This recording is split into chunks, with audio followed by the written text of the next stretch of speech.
Hi everybody, so today we'll be looking at proper saddle fit. Where should your saddle fit on your horse's back? How long should it be? Where is the correct placement for it? So let's take a look.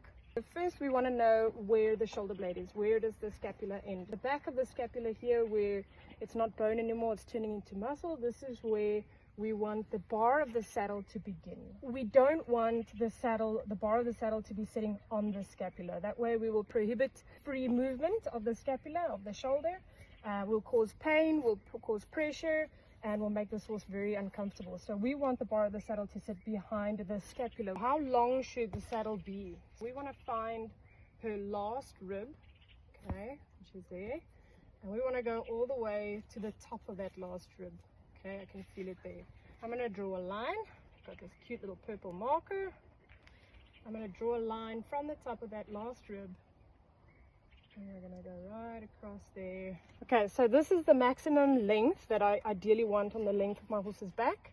I don't want my saddle to extend this point because then it starts to put pressure on the loin area here. So as we've said, we want the bars of my saddle by the gullet to sit behind the scapula here.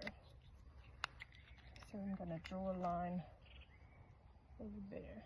So it's just behind the highest point of the wither. I don't want it to sit on top of the wither. That way we'll constrict the scapula. So now that we have our markers for where we want the saddle to start, where we want it to end, we can also measure this from point A to point B.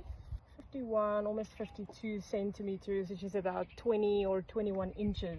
So if I ever look for a saddle in store, then I know if I measure the tree, I'd want to be looking at 52 centimeters or 21 inches. So we're going to bring up my saddle and we're going to make sure that the bar line is here at this line, and we're going to make sure that the back side of the saddle does not pass this line. So taking a look at the front of the saddle, you can see that that line is exactly underneath that bar. Finally, taking a look at the back line, see how long the saddle is. So right there you can see there's the line we drew. So that is almost perfectly meeting up to that line. Thanks for watching. I hope you found this video useful.